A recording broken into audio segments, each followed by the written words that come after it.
Wicana.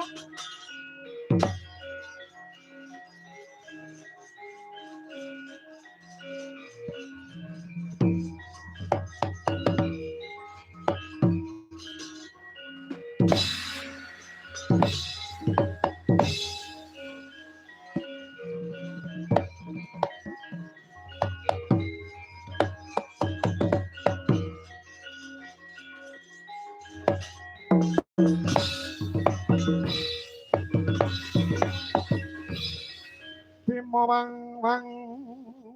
kumpul padang gedhe kang sayangga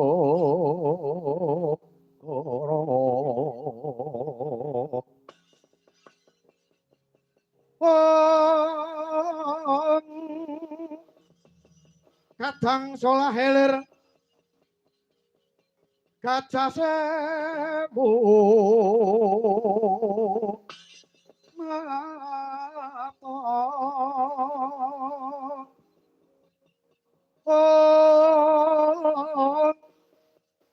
kadang ira mobat mabit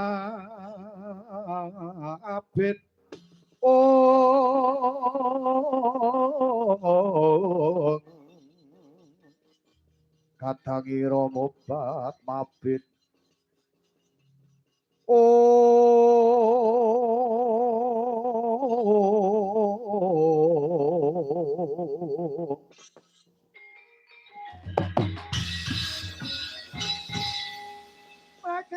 prakencang pak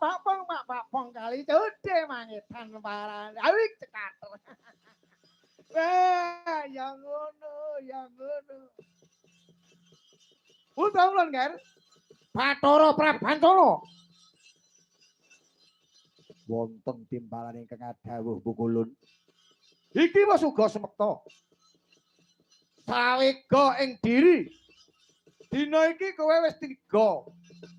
tumiba kala mangsane dina iki purba sejati wis tumurun ana ing Marcapada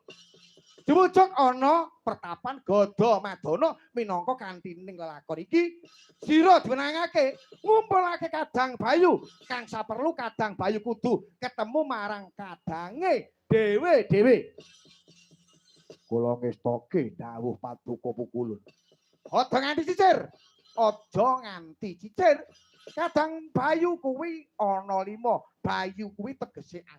angin kuwi wujude ana 5 mula Kadang Bayu cacahe ana 5 siji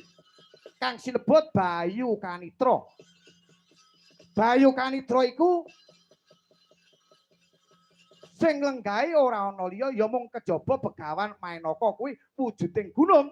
kang angka 2 Bayu Kinara kuwi wujude kethek putih arane Anoman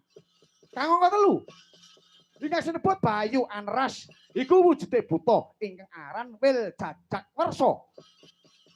kaping 4 ingkang aran Bayu Mangkurat kuwi wujude gajah ingkang aran Gajah Setu Banda kaping 5 Bayu Langgeng yaiku si Bratasena iku kabeh Kadang Bayu iku wis tumeka kala mangsane iku kabeh kudu manunggal minangka dadi kantining purba sejati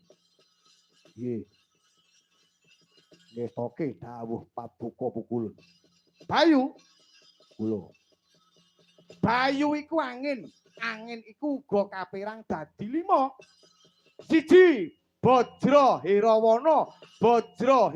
iku angin kang ginawa marang manungsa yaiku napas kang angka 2 Braja Gati Braja iku gaman Gati ku kaperluan dadi ana angin kang metu saka ampuhing gegaman iku ana gaman sing ampuh iku bisa ngetokake pangaribawa angin kang gedhe dene kang angka 3 arane Tumpa Lumana